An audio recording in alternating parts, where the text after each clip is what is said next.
안녕하세요. 오늘 이 시간은 당신의 마음을 조금 더 깊이 이해하고 내려놓는 연습을 함께하기 위한 시간입니다. 지금 이 이야기는 단순한 위로가 아니라 당신의 삶을 바꿀 수 있는 아주 중요한 통찰을 담고 있습니다. 지금부터 천천히 제 목소리에 집중해주세요. 당신이 요즘 자주 불안해지는 이유는 무엇인가요?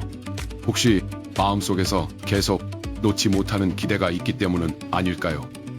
누군가는 나를 이해해 줄 것이라는 기대, 내가 노력하면 반드시 인정받을 것이라는 기대, 시간이 지나면 상황이 자연스럽게 좋아질 것이라는 기대.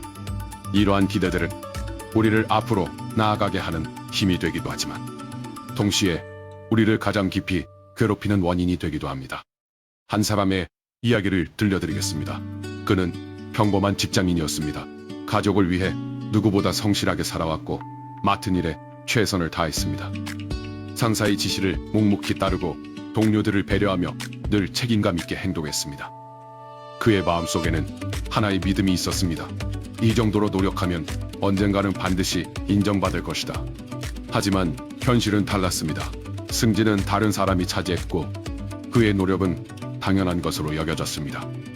그 순간 그는 깊은 혼란을 느끼기 시작했습니다. 왜 나는 인정받지 못할까? 왜 나에게는 이런 일이 반복되는 걸까? 그날 이후 그의 마음에는 분노와 좌절이 쌓이기 시작했습니다. 출근길이 점점 무거워졌고 일에 대한 의욕도 사라졌습니다. 겉으로는 괜찮은 척했지만 속에서는 계속 무너지고 있었습니다. 어느 날 그는 우연히 한 문장을 접하게 됩니다. 석가모니는 이렇게 말했습니다. 집착은 고통의 시작이다. 이 짧은 문장은 그의 마음에 깊이 남았습니다. 처음에는 이해되지 않았지만 계속 곱씹을수록 자신의 삶과 닮아 있다는 것을 느끼기 시작했습니다. 불교 경전에서는 인간의 고통을 사성제라는 개념으로 설명합니다. 삶에는 고통이 존재하고 그 고통에는 원인이 있으며 그 원인을 제거하면 고통도 사라지고 그 방법이 존재한다는 것입니다. 그 원인으로 가장 강조되는 것이 바로 가래와 집착입니다.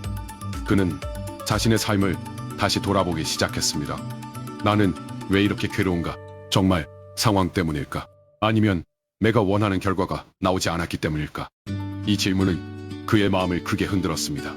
현대 심리학에서도 비슷한 설명을 합니다. 인지행동치료에서는 감정은 사건 자체가 아니라 그 사건에 대한 해석에서 비롯된다고 말합니다. 같은 상황에서도 어떤 사람은 괜찮고 어떤 사람은 무너지는 이유가 바로 여기에 있습니다. 하버드 대학교 연구에서는 기대와 현실의 차이가 클수록 우울과 불안이 증가한다는 결과가 있습니다. 특히 자신이 통제할 수 없는 영역에 대한 기대가 클수록 스트레스 호르몬 수치가 크게 증가합니다. 그는 점점 깨닫기 시작했습니다. 자신이 괴로운 이유는 인정받지 못해서가 아니라 반드시 인정받아야 한다는 기대 때문이었다는 것을. 우리는 흔히 결과를 통제할 수 있다고 믿습니다. 하지만 실제로 우리가 통제할 수 있는 것은 행동뿐입니다. 결과는 수많은 변수와 타인의 선택이 얽혀 만들어지는 것입니다. 석가모니는 또 이렇게 말했습니다. 원하는 것을 얻지 못하는 것도 고통이고 원하지 않는 것을 얻는 것도 고통이다. 이 말은 우리의 삶을 그대로 보여줍니다. 우리는 끊임없이 무엇인가를 원하고 그것이 이루어지지 않으면 괴로워합니다.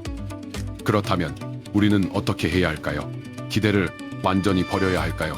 여기서 중요한 것은 기대를 없애는 것이 아니라 기대에 대한 집착을 내려놓는 것입니다. 그는 삶의 방식을 조금씩 바꾸기 시작했습니다.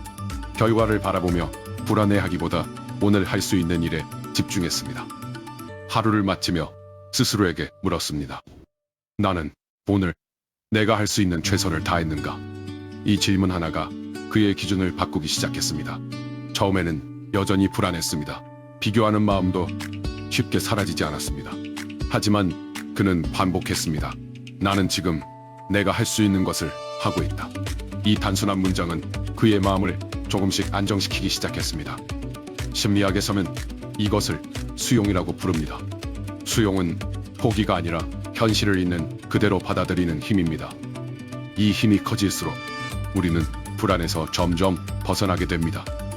실제로 수용 기반 치료를 받은 사람들은 불안과 우울이 평균 30% 이상 감소했다는 연구 결과가 있습니다.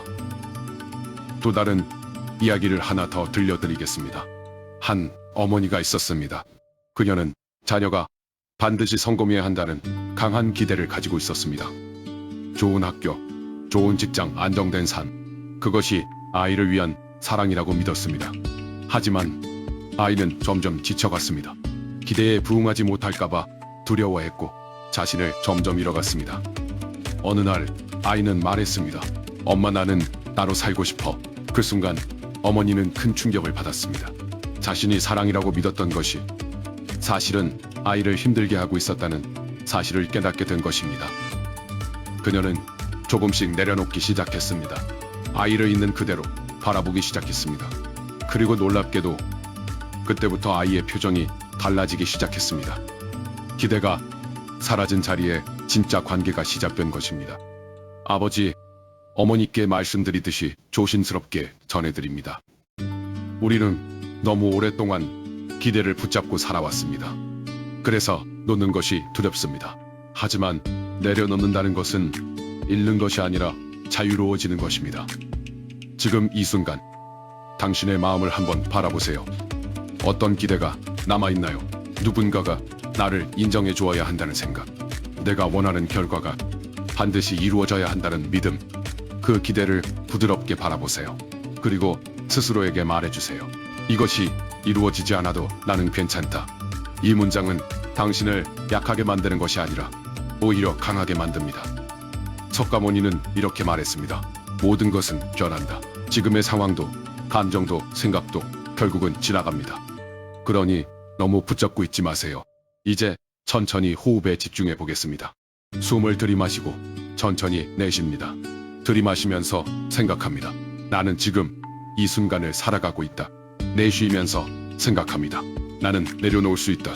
다시 한번 반복합니다. 들이마시고 내쉬면서 마음을 느껴보세요. 지금 떠오르는 기대를 하나씩 바라봅니다. 그리고 그것을 억지로 없애려 하지 말고 그냥 흘려보냅니다. 괜찮습니다. 지금 이대로도 충분합니다. 당신은 이미 잘해오고 있습니다. 이제 조용히 이 말을 마음속으로 반복해보세요. 나는 지금 할 수 있는 것을 하고 있다. 나는 결과를 받아들일 수 있다. 이 문장을 천천히 반복하면서 마음을 안정시켜보세요. 당신의 삶은 결과로만 이루어지는 것이 아닙니다. 지금 이 순간에 선택과 태도가 쌓여 만들어집니다. 그러니 오늘 하루를 살아가는 자신을 조금 더 따뜻하게 바라봐 주세요. 이제 천천히 숨을 쉬면서 이 시간을 마무리하겠습니다. 들이마시고 내쉽니다. 당신의 마음은 점점 가벼워지고 있습니다. 괜찮습니다. 지금부터 다시 시작하면 됩니다. 지금 이 순간이 바로 당신의 삶입니다.